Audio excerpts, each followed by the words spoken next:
Brian Johnson, ladies and gentlemen. Look at him appear out of nowhere. Hey, Sarah, now you need to do the same thing. Okay, wait. No, Nope, she's not gonna do it. Sarah She's said like, no. I'm done. I'm just done here. with this. No, you're more than just here. Hey, welcome to the Kansas City Underground podcast. Thanks, man. Yeah.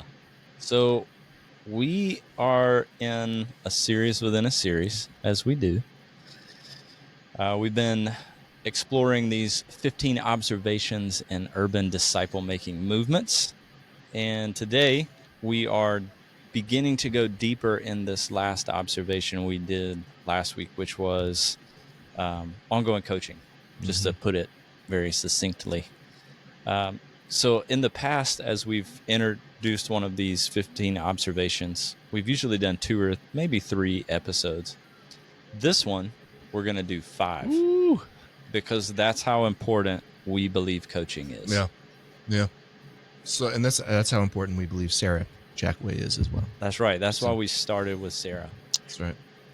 So, I feel like we're putting a lot of pressure on her. I feel like she doesn't believe us either. No pressure. No pressure at all. That's why you have 5 of these, so that way you get a variety of perspectives, and it's not all on one person. Totally. And if it's a total mess, then this episode doesn't even happen. We can just have those other 4 come on. You just cut it. So yeah, there's legitimately no pressure. But to reiterate what my friend Brian was saying, it's like if we see any ongoing sustainable fruit in a movement like Kansas City Underground, then coaching has got to be such a significant backbone of everything. And we realized that pretty quickly.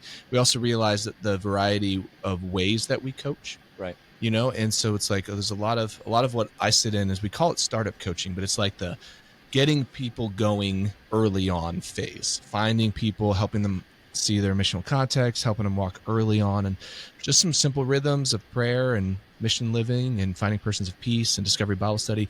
But as those things emerge over time, I get really kind of bored. You know what I mean? Like, you know, just like people like myself, kind of more like the apostolic pioneer type of role. And then, but the vast majority of ongoing fruit in this network comes from people like Sara, who are regularly meeting and coaching with people, kind of that part shepherding, part troubleshooting, part, I don't know, walking life with thing. And so, Sara, that's why that's really, we're just going to lean on just some of your experiences and things that you've learned and things that you do. So no pressure. Yeah. Like I said in the text, we're just having a conversation. Also, Sara has a 3-year-old at home. And so if she has to bail out for a minute, Cory and I will do our light banter until Sara comes back. All right, so let's open with this, Sara. Maybe just a little background about you. What have you done in the past? How are you qualified as a coach? Qualified is probably not the best word. The worst word ever. You've done different kinds of. Yeah. There you go.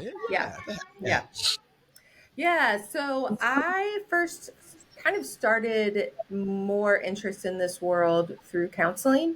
So I got my master's in counseling, and after I graduated from grad school, did some counseling with families, specifically with high schoolers at a residential boarding school.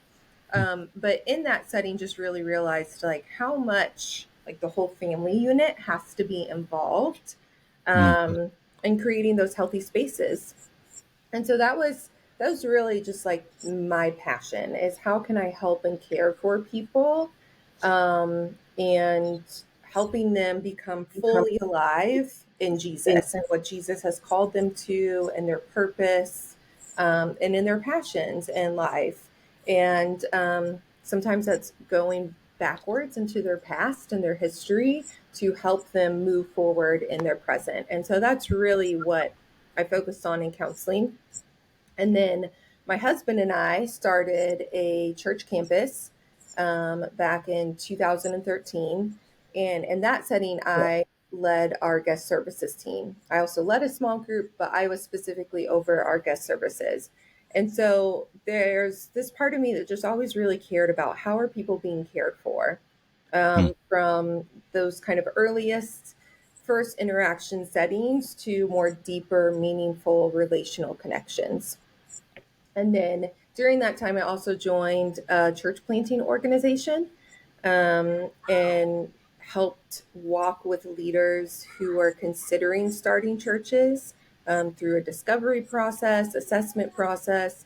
And then I also helped to coordinate some of their trainings as they prepared to start a new church. So I did that for probably about 7 years. And then in 2020, we moved back to Kansas City from Chicago. We were in the Chicago suburbs at a church plant for a few years. And 2020 was COVID, as we all know. And so, since we moved back to Kansas City to join a church plant during COVID, how we were gathering was different. It was not in the school that they previously gathered in. And so, it was in 2021 that we really began to pray about what is God calling our church to be in this season. And I think COVID really allowed those opportunities for us to see, like, our heart was always about our neighborhood, about our context, about these spaces outside of a Sunday gathering. And Mm. so it was during that time that we began to transition our church to a hub of the Kansas City Underground. And so, as we prayed about what that would look like, we went through the KCU hub cohort, which was super helpful. And during that time, that's when I started to think about, okay, if my role is in part of our hub cohort, our hub leadership, what would that look like? And that's when I sort of naturally was drawn towards coaching and discovery, part of my counseling background, but also because Cory said, I'm not wired as an apostle. And so I like walking with people through longer seasons. And so my gifting is more shepherding, my voice order is more nurturer, forward. And so this coaching role, walking with people, helping them discover their next steps and listen to God and what He's calling them to do, and also integrating their story, really seemed to just fit my passion and part of how God has wired me. Man, well done. I know, man. That was really good. How I And got here. I would say maybe overqualified might be the right I word. don't know. Qualified. I was like, she should be interviewing us, maybe. Like, what are you No. doing wrong? Yes. Wow. No, seriously, Sarah, that was awesome. A great summary. And also just, I mean, I think you teed up a lot of what this conversation is going to be today of what, yeah, I got a question. Maybe I'll throw this question out unless, Brian, you had a specific starting point. No, I've got 4 or 5 that I sent Sarah. So whatever you're asking her is going to be. Well, how about this? Let's go with what you had. So it's not, I'm not throwing a curveball, and then I'll come in the 8th inning and throw that curveball. So That's fair. I mean, I'm so excited about baseball right now. I was watching the break. Anyway, um, you know, you're doing a couple of different things. Like, maybe a little bit more on like what specifically were you doing when you talk about. Let me start over. I love the line that you said that the whole family unit has to be involved for the sake of health when you were doing those early counseling days. And I was like, man, what did you do when you were with Stadia? Sarah and I also get to work together with new things, so we get to coach leaders still through cohorts. Like, what of that kind of counseling world informs the way that you coach people? Whether that was church planners with Stadia and thinking about what they're going to do. Like, I don't know if you can go a little bit on that. Like, Yeah. Yeah. So I think for me, because I realized how much our family environments impact who we are, how we function, how we operate and see the world, when I work with leaders, whether that's just in a vocational capacity with Stadio or with New Thing or just spending time with people, I'm always thinking about what part of their story is taking place in their current experience. And so a lot of times, with leaders in Stadia or with New Thing, you're not working with their entire family unit. You're not working with their kids or their parents or grandparents or whoever it was that really shaped them, but you can help them gain greater awareness into their story. And then that might be the whole journey, but I think it's just trying to ask some of those questions and listen to, hey, what are they sharing? Is there anything that's connected to their family experience? Anything that's connected to their upbringing? Is that a question, or you just yeah? Raising his hand. I was waiting on Sarah to go. I see that question. You can ask that now. Yeah, I want to go deeper on that bit that you just answered there to maybe open up a bit about how you do the listening piece. Like, I want these podcasts with the different coaches to sort of open up like practical steps too, not just yeah, like theoretically we should coach people. Um, yeah. like Cory just doesn't listen to me ever. What? So, like, how do you actively listen? What are you listening for? Like, what are the skills that you employ in that? I feel like that preface to that question was unneeded, but yes, go ahead, Sarah. So Cory, this answer's for you, apparently. Thank you. Yes, I'm listening. Right? I'm taking notes. One, I think, again, as we talked about, like no pressure as we start this podcast, I think there is like we get the opportunity to partner with the Holy Spirit. And so like there is this part that's like it isn't all on us. Like we have a partner in the Holy Spirit who knows all of their story, who knows everything about this person and knows where they need to go.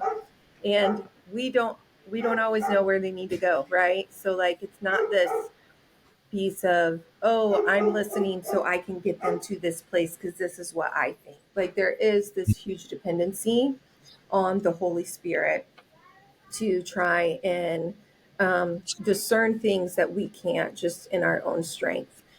Now, more specifically, I would say part of listening is over time just listening to notice themes. So sometimes it's asking questions, but a lot of times it's first just doing a lot of listening to notice themes. And as you spend more and more time with people, you might notice similar themes pop up. So you might notice similar themes about fear related to something, or maybe it's not fear, maybe it's more of criticism. You notice, oh, they seem to be more critical of these types of experiences. So I think that's what's helpful for me is just listening and noticing, are there any themes that I am experiencing when I'm with this person that I notice about them? And then asking the Holy Spirit for wisdom. Okay, God, like, what do you want to speak into this person about that theme? And then it's just trying to ask some questions and just saying, maybe it's saying, hey, I notice when you're having conversations with your coworker, you kind of get to this point and then you back off. Like, how are you feeling when you're having those conversations? What's coming up when you're talking to them? And then as they share, again, just continuing to listen to see, like, why is it that they're feeling that way? Is it because of something in their own experience that's leading them to feel a certain way? Did they have a negative experience that they're maybe nervous about putting on someone else? Or is it more of a confidence thing that it's like, hey, I don't know if I feel confident in doing this. I'm not sure what to say. Or maybe they've tried this before and they've had a bad experience and someone was really critical and with them and it didn't go well. So now they're just nervous to engage in that same way. It could be a variety of things and we don't always know. So I think that's where just like listening and asking questions helps us to try and get a better understanding of where the person is at, what might be playing a part in their history, in how they're behaving in a way. I don't like the word behaving, but and just how they're navigating things in this moment. It often comes from someplace in their history. Yeah. Man, okay. So in my mental picture, in my mind, I'm thinking That's where your mental picture my is. mental picture is my mind, and it's crazy. It's so confusing. No. So I'm like journeying down this like road, and like I feel like the coaching, like you're asking a question and we start to walk down a road. And then I think so often, we get to, I don't know, a path, a door or something where it's like, I think, that's where you would say, hey, I recognize, okay, fear. Let's say you're saying like, I recognize fear.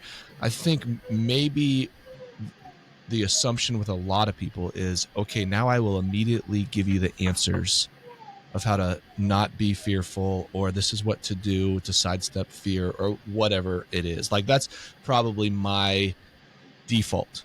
It's like, okay, I asked that first question, we got to the real issue, now let me fix this crap.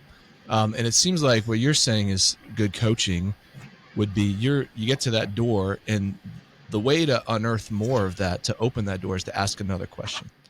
So we Yeah. recognize it. We say, yeah, I see this. Tell me how you're feeling in this. Tell me what your thought process is. You open that door, and then you're like deeper into this next path of further discovery, further, discovery from Jesus and the Holy Spirit. So that's super helpful to me, because I do think I'm decent at asking questions in the front end. I think I too quickly try to get to giving answers. And so that's just really, if I know we were joking before that me taking notes, but that is actually very personally significant. And because I'm in a lot of coaching relationships, but I do at some point in the conversation start to talk too much most of the time. Turn it into a question. How do you stop yourself from doing that? How do I stop myself Yeah. from doing that, Sarah? How do you think you stop yourself from doing that, Cory? Oh, there! I mean, I think one, Cory, I just want to say, I think that's something most of us struggle with, right? Like and I struggle with that too, even though I know these things. There's times that if you if you care about people and you're passionate about helping them and you think you have an answer for them, Mm-hmm. we naturally want to give that answer out of the goodness of our heart. Mm-hmm. However, a lot of people, when we're on the flip side of that, if we're experiencing that, we don't feel like it's helping. We feel like it's um, that unsolicited advice, or that, oh, I'm smarter than you and I'm going to tell you what to do. Mm-hmm. Even when those aren't our intentions, that's often how it can be received. Um, and I think just in our world today, like, we have a lot of people who are giving unsolicited advice. So it just tends to come across that way a lot more. And so I think that's where it is, that piece of, even if we think we have something helpful, asking a lot of questions to get to that place, to where if you're like, hey, I've been through something similar, or I know someone who's been through something similar and this has been helpful, then just even saying that, like, hey, I've had a similar experience.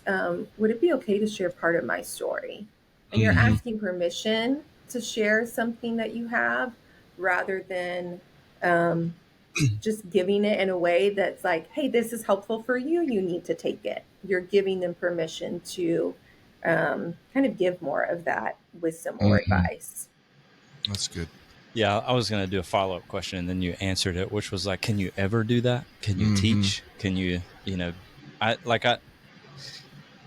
maybe we could explore, I don't know, but just like, it feels like there's different phases to coaching, right? Like sometimes there is, like we've talked about that. Mm-hmm. Like sometimes if you're thinking of the sports analogy, there's a certain amount of like, you don't know how to swing a bat or stand next to the plate, Yeah. But like further on, there is more of a, what's going on in your body right now? Why you went from Mhm. I'm gonna keep using the baseball now. Yeah. You went from 333 to 187 on your batting average. Like, what changed? What's different? But early on, there is some directive, and I think usually in the middle, there's a little bit more of. I know in my own like counseling work, my guide is often using this phrase, "Hey, are you open to some feedback?" And Mhm. like just that question is like, I have the freedom to go, "No, I'm good." Mm-hmm. Most of the time I'm like, yeah, I've kind of been waiting for you to Yeah, tell me the that's why I'm answer here, and buddy. fix it. Yeah, Yeah.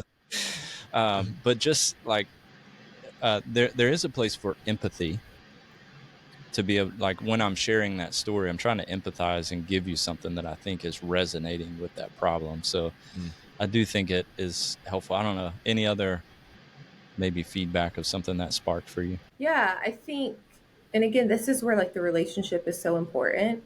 And we do need a lot of empathy, like when we're working with people, and just in relationships, like any relationship, we need empathy, not even just like in coaching relationships. Um, but I think this is where like knowing the person, because some people don't respond well to redirection or challenge. And so you really have to spend time with that person to know, okay, where are they at? How do they respond to challenge? Do they lean in or do they back farther away? And if they're backing farther away, then I have to figure out a different approach to try and help support them. Mm-hmm. Um, One thing that's really helpful too, Brian, I love what you said of like just asking that question, like, hey, are you open to feedback? Can I, like, you're asking them and then they're giving you permission to bring in more. What's also really helpful is paying attention to people's body language. Because a lot Mm-hmm. of times we have body language that we're not always aware of. Um, and so what's going on inside often presents itself outside. So even paying attention in those times to their body language, like are they leaning back? Are they starting to like wander their eyes or just kind of like are their eyes glazing over? Especially when you're giving feedback or trying to share, teach, because that can start to tell you if maybe they're getting checked out. And maybe if they're, we're wandering too far in the conversation, that they're no longer an active participant. Um, and so then just even asking those questions like, hey, what are your thoughts? Even if you're giving feedback, and you've said, hey, can I offer some feedback? They say, sure. And then you give it, you can say, what do you think about that? Like, does it resonate? Does it feel like it's connected? Does that not feel true at all? And then again, they're giving you more information to that response, whether they say, yeah, like I really agree with it, or if they're like, no, I don't think that's true at all, then that can help you even see, like, okay, where are they at? And if you still really believe that what you observed in your feedback was accurate, maybe there's something else that's still disconnected at that point for them getting to that place of receiving it. Yeah, that's so good, Sarah. Well, hey, let's zoom in a little bit in terms of how this looks like within our network, within your role at Serve. So, Serve, one of the hubs in KC Underground. Sarah's the ongoing coaching director there, and so yeah, you spend a lot of time doing this with everyday leaders, everyday people in their spaces that God's called them in ministry. So, kind of a two-part question. What do you do? Like, what what's kind of the average setting look like in Mm-hmm. as you coach, and then what are some, I don't know, major themes that, like, is it mostly shepherding, is it mostly tactical, is it totally in between, like, so that's kind of a two-part question. What does it kind of look like in the Serve world, and then what are some major themes? This window's too small. Yeah. Yeah. So for us, again, we're still a newer hub. So like we're continuing to evolve. And so as we grow and follow God's promptings, coaching is evolving. And so Totally. there's a variety of settings that it's looked like. Um, a lot of times we meet in person or on Zoom. And part of that is just dependent on availability, where people are in the city, um, just the timing. And sometimes it's a combination of both. But we've really had two different types of groups that I've seen coaching with so far. One is for people who are disciple making in their context. That's their neighborhoods, their schools, their gyms, your friend groups. Um, and so a lot of times that coaching starts more of, again, coming out of the missionary pathway. If they've identified their context, we help them identify like who are a few people specifically by name that God is calling you to serve and love and bless in this season. And then it's figuring out, okay, now what's God asking you to do with those people? And Mm-hmm. having those I will statements. Okay, if God is asking you to bring food to your neighbor or serve your coworker or invite your coworker out to hang out, having that obedience based step, and then the next month at our coaching group would check in on that and say, okay, How did that go? What's been happening? And over time, again, this is where you can start to notice themes. You can notice themes of I wills. Like, are their I wills similar? Um, are they progressing in depth? Mm, Um, that's good. are they following through on their I wills? If not, we know we're not perfect, so we don't have there's no shame when we don't follow through. But again, it's just all information to say, like, okay, what's happening? What's going on? Like, is there a significant challenge? Maybe is this the right person? Like, is this a person that God is still calling you to? So just again, asking more questions. So that's one group. The other one that we're doing with Serve right now is more organizations. So we've Yeah. had some organizations that have gone through the missionary pathway and now are stepping into ongoing coaching. And so that looks a little different than our other groups because they are really the coaches for their disciple makers. Mm, And so that is starting out more strategic. It's more of, hey, how is your coaching process? How are you supporting the people that are the disciple makers in your nonprofit, in your organization, those leaders? What is that looking like? And mm, then I think over time, some of this is newer. So this is just my hypothesis. I think over time, then we'll even get deeper into more of those story pieces. What's their own story and how they're coaching and how they're structuring their coaching for the organization, but then also how are they helping the people within their organization know their story, know their gifting and gift mix. Like you shared, Cory, you're more pioneering apostolic. I'm not pioneering apostolic. So what we feel a lean towards is both very different because of our gift mixes.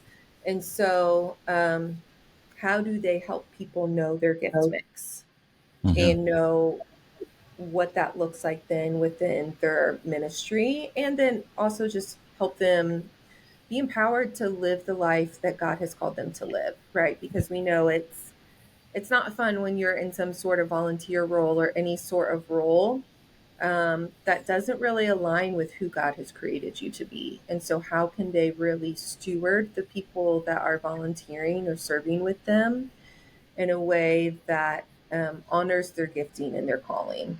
Yeah. Mm. That's really good. Like, I just want to throw this out there real quick, Brian, before you ask this question, because my question's better.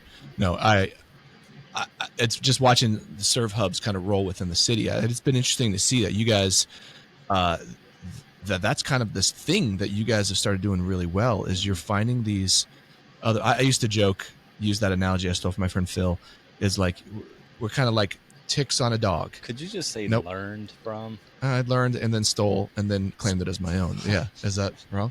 That, like, sometimes the best way to see movement in the city is not try to gather everything underneath your own organization, but we're just continually push out. And we're like, hey, there are actually a lot of organizations that are deep in the weeds of relationship and real ministry on the ground, that sometimes just a disciple making mindset culture that we can help come alongside is really what they're missing to see some significant multiplication. It's been fun to watch you guys kind of have, like, Morgan's really good at finding those type of people in the city. That's been a little bit of my role in the city too, and I haven't always known what to do. Mhm. But then to be able to plug those type of leaders into ongoing coaching is significant. And I think it's significant because it's not to grow The the brand. brand of either KC Underground or Right. Serve. It's really pushing out. It's a kingdom thing. I just think Yeah. that's really Yeah. cool. We honor you in that. Yeah, Sure. like, it's really cool that you guys do that, and you do it well. And I'll just say, you're really good at this. I mean, just to voice that, like, you've got the deep well of knowledge in there that I'm like, man, this is like so practical. So thank you for joining us. I mean, this seriously, it's good stuff. Do you have time for like 2 more questions? I do. I'll make them short.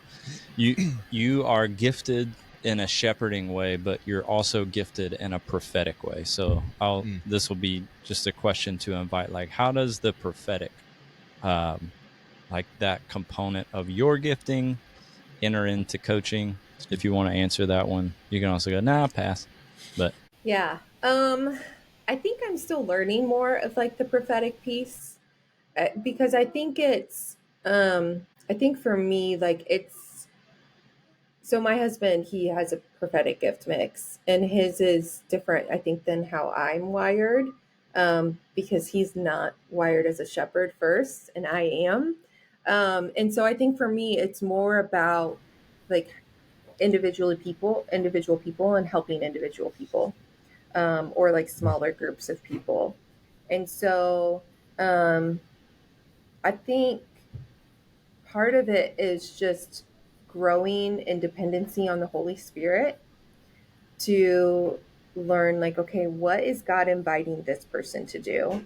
Mm-hmm. And there's times where like I will get some strong senses that, hey, I think this is going on with someone. And I think that's where like the prophetic piece comes in, of like, I'm feeling this kind of direction with someone, or these themes with someone. Like I spoke about the themes earlier. And I think this is where like there has to be that reliance on God, because I can sense that, but I'm still human, so I could be wrong. One. Two, I think there's a piece of like knowing, like, what do I do with this? Like, how do I help? Like, if God is giving me this wisdom, like, it's not for me, it's not for my own, like, feeling all like, oh, look how smart I am. Like, it's for the support of the person. And so trying to learn, what what do I do with this? How do I present this and walk through this with the person in a way that helps them? Mm-hmm. And I say that because there's times where I've felt those senses, and I've approached it more in the, oh, like, I'm thinking these things, and I've asked questions, and it's felt more interrogating than supportive. Mm. And so I think there is that balance of like, um, sometimes if like if we have a gift of prophecy, of having those like prophetic understandings from God, specifically with people, we can sometimes shift our shepherding to try and better understand what God is speaking in the Mm. prophetic, rather than using the prophetic to shepherd the person. Mm. Woo. Um, It's and really good. so I think that's where like then the shepherding feels like it's a weapon, not a support. Yeah, yeah. Wow. I hope Okay, that's a so reel. That I needs to feel be like go. that was still somewhat like, no, really I'm good. still processing it, so I don't know if that felt vague. No, If you're a it feels shepherd and really prophet, it good. might have made sense to you. If you're Yeah. not, I apologize. Well, I asked the question. Well, one, let me say thanks for being vulnerable to say I'm not really sure, Mhm. but I'll just offer you what I'm currently processing. That Yeah. to me is more valuable than the answer in a way, because you're modeling um, a posture. But I have a friend that I'm getting to know, who's a counselor in the city, works with pastors mostly. And I made the comment, I was like, oh, I bet you guys have a strong shepherding gift. He's like, actually, I think the best, like, therapists, counselors, guides, coaches also have a pretty strong prophetic bent. I was like, well, that makes sense. Mm-hmm. Yeah. Mm-hmm. Totally. But short amount of time left. So, one last question just to wrap it up with. We'll kind of give you the last word here. Of You're a patient person. I've been in a lot of uh, conversations and environments with you where the tension in the room feels like it's rising, and Sarah feels very centered and present. And I was thinking, I wonder how helpful that is as a coach to not feel like you have to solve the situation, Hmm. solve the problem, move a person to a specific place. But you're like, eventually this will either get worked out or it won't. I think part of that is your own internal work of like, I'm a whole person and I can't navigate you. But Hmm. Part of it is you've had a lot of practice probably with Josh, your husband. yeah, I hope he hears this. So, yeah, like maybe in your years of experience of counseling and coaching, it could be practical, could be just a Hmm. point you're making to encourage other coaches out there, like simply, hey, don't try to move people, just move with them. What would you say to that sort of comment idea? Yeah. I have a lot of thoughts going in my head right now. So I'll try and put them together. I think one is what you just said. Like, it's not our job to move people; it's the Holy Spirit's. And I, I think we have to also know our own story. If you're getting into counseling or coaching, what is it that drove you towards that? So for me, I'm still learning. One, like, we're all ongoing learning. So if we ever feel like we're a super strong expert and that we can tell people what to do, there's probably a posture check we need to take a pause in, because we all continue to learn and grow. Um, but I think we need to know our story. So for me, um, part of what I have learned and I'm continuing to learn is that I do come from more codependent culture and I have codependent tendencies. And I also like peace. On the Enneagram, I'm a 9, wing 1. So, like, I like harmony. And so I like um, helping to be a peacemaker. Like, I feel like that's something that God has called me to do.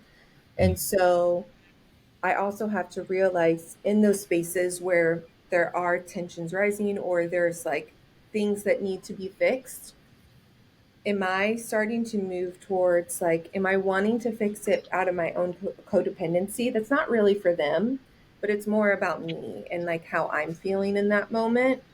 Um, and am I being a helper because it fills a void for me, or am I doing it because it truly supports them?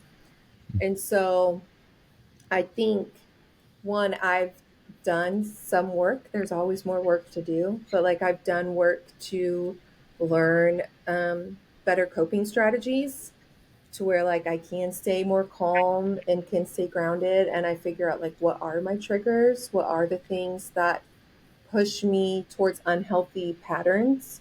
Or push me towards like codependency to where then, if someone has a problem, I'm like, I gotta fix it. I gotta help them. I gotta help them. And then it's like, okay, I've made this about me. I've not made this about them. Like, I'm mixing my stuff with theirs. Mm-hmm. And so I think that that's really helpful for counseling, coaching, anything. Like, anytime that we are entering in other people's story, we have to do our own work to know our story, because we might get to a point to where our stories cross, and then we might start to unintentionally weave our story into their story, which then really makes it more about our story and not their story. And so, like, we have to continue to have those spaces to process our story, so that way we can truly be helpful and supporting and encouraging and coaching people. Just that little bit for all of you out there. That's so freaking good, man. Sit That with is that so for a good. while. Yeah. Wow. Hey, Sarah, thanks for spending time with us. This is rich. Seriously. Yeah. This Thanks is for inviting amazing me. kickoff. So for those of you listening, if you're thinking at all about networks like what we're doing, I hope you tune into these 5 weeks, because they're going to be really important, give you a lot of different angles on coaching. If you're an ordinary person in Kansas City and you're thinking about our network, Sarah's are the type of people that you get to connect with in ongoing coaching. And last observation, like, I think that, so what we also help people become coaches, like by plugging them into, like Sarah and Bree and others that can help develop coaches. That I think sometimes people think you have to be this like crazy extrovert or evangelist or whatever to go and be an everyday missionary in the underground. And I think, although everyone is able to do that, because that's the reality, disciples are disciple makers, that there's also people that are going to be wired probably more in this world, and we need more coaches. Like, we need a lot more coaches in the city to help come alongside people all the time. And you don't have to be a crazy expert. That's what's wild. Like, I think the way that you talked about this, Sarah, is like, you don't have to be 6 steps ahead of everyone, have all of your own stories of mass movement and disciple making. You're becoming a listener. You're joining God in the process. You probably need to be a practitioner in some sense, but you don't need to be way ahead. So I think that hopefully that's really encouraging for people, and we need more coaches. So Sarah, thank you. You're awesome. That was really, really good. All right. See you all next week.